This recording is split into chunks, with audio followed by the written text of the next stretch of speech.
तुम्हा सर्वांचं माझ्या YouTube चॅनलमध्ये पुन्हा एकदा स्वागत आहे. तर आजच्या व्हिडिओमध्ये आपण आर-आर-बी, एन-टी-पी-सी परीक्षा 2025 ची तयारी करणाऱ्या सर्वांसाठी गणित विषयाचे काही महत्त्वाचे प्रश्न मी तुमच्याशी शेअर करणार आहे. ओके. तर या व्हिडिओमध्ये आपण साधारण 4 ते 5 प्रश्न बघणार आहोत, पण ते परीक्षेच्या दृष्टीने महत्त्वाचे आहेत. तर प्रश्न क्रमांक 1 हा इथे आहे आपल्यासमोर.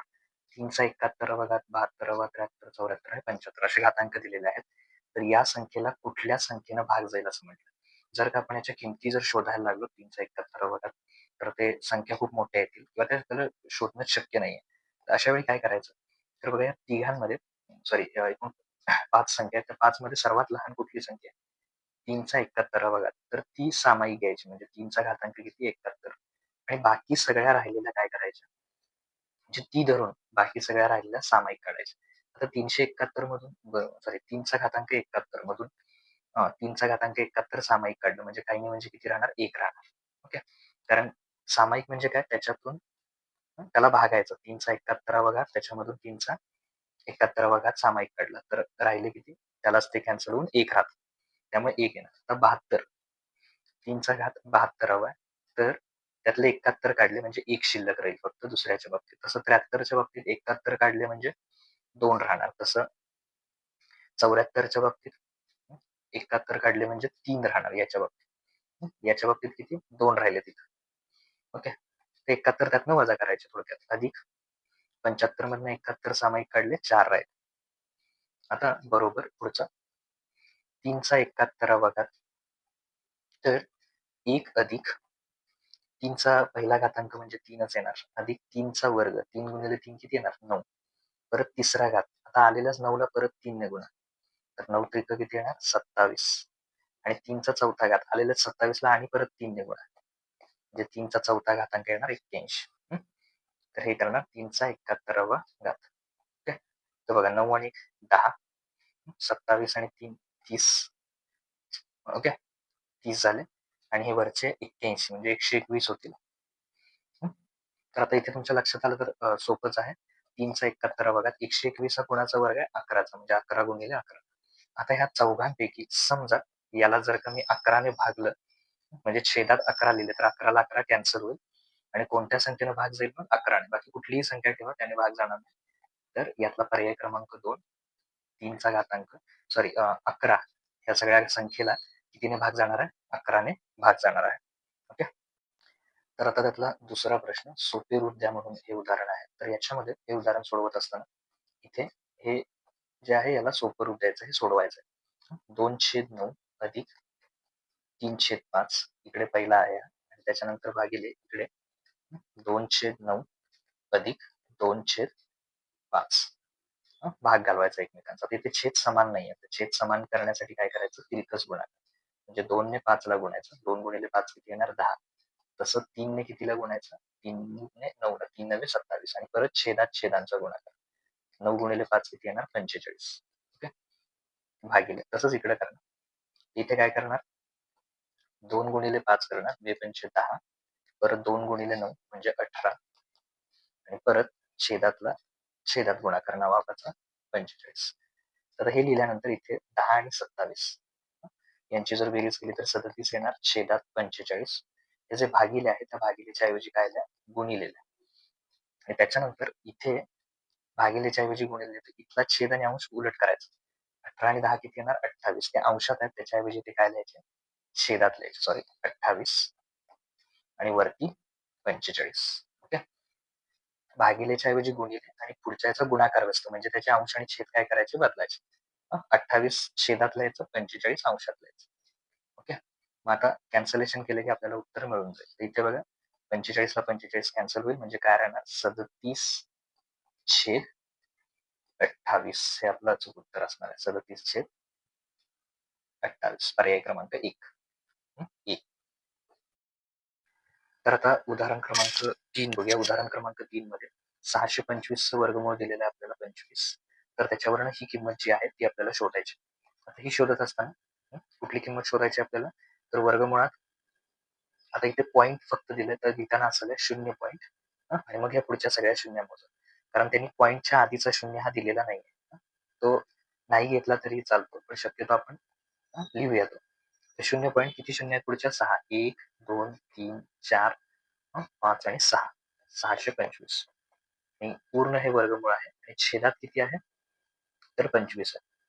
बरोबर इथे याचं पहिल्यांदा वरची जी संख्या आहे त्याचं वर्गमूळ काढायचं. वर्गमूळ काढण्यासाठी काय करायचं प्रत्येक 2 शून्यामधून एक शून्य घ्या म्हणजे 0 पॉईंट या दोघांमधून एक शून्य परत या दोघांमधून एक शून्य आणि परत या दोघांमधून एक शून्य.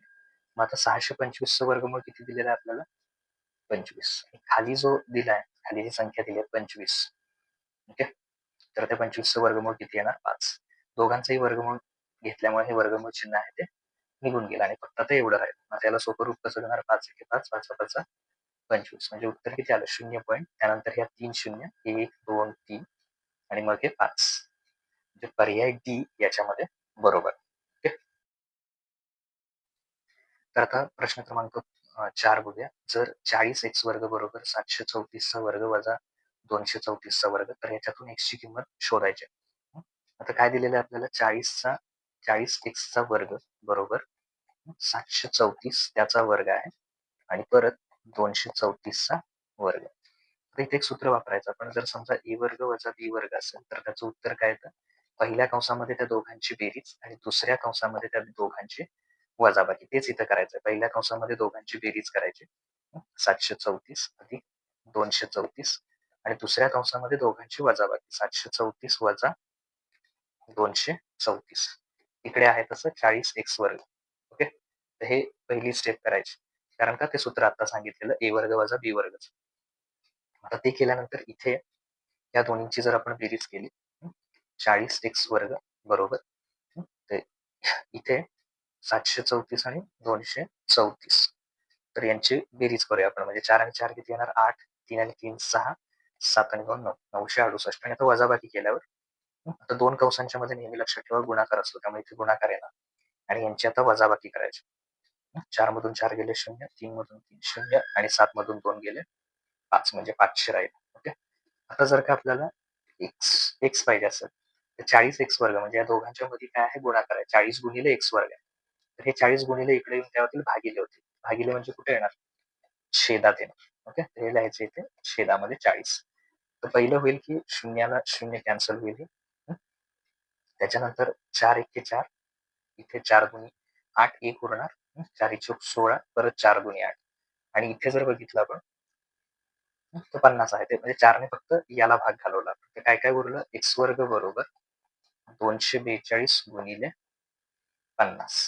आता वर्ग जाण्यासाठी काय करायचं दोन्हीकडे वर्गमूळ घ्यायचं म्हणजे इकडे सुद्धा वर्गमूळ घेणार या बाजूला सुद्धा वर्गमूळ घ्यायचं फक्त आता 242 ची फोड मी कशी करतो 2 गुणिले 121 म्हणजे किती येणार 242 तसं 50 ची फोड काय करता येईल 50 ची फोड करता येईल 25 दुनी 50.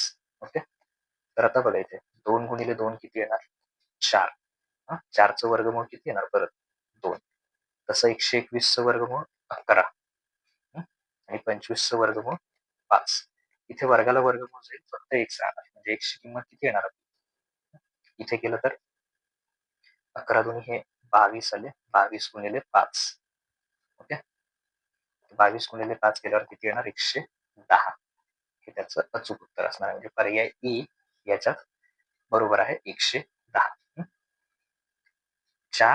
4चं वर्गमूळ 2 121चं वर्गमूळ 11 25चं वर्गमूळ 5 ओके 11 दुनी 22 आणि 22 गुणिले 5 110 हे त्याचं अचूक उत्तर.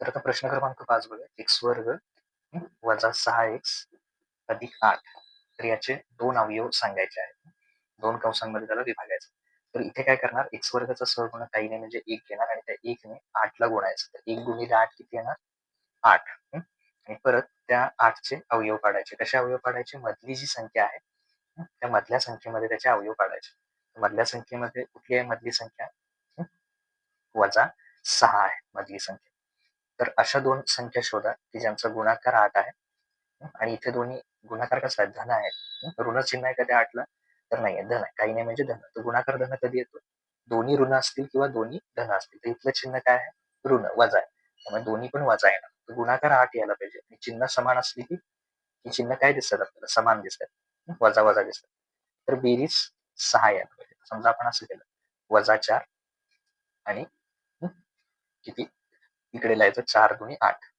तर बघा 4 आणि 2 6 येते बेरीज आणि गुणाकार 8 येतो वजा वजा अधिक 8 येणार गुणाकार. त्याचे अवयव कसे द्यायचे? x पहिलं चिन्ह काय आलं x वजा 4 इथलं चिन्ह आणि दुसरं x वजा 2. ओके. याचा पहिला क्रमांक पहिला पर्याय बरोबर x वजा 4 आणि x वजा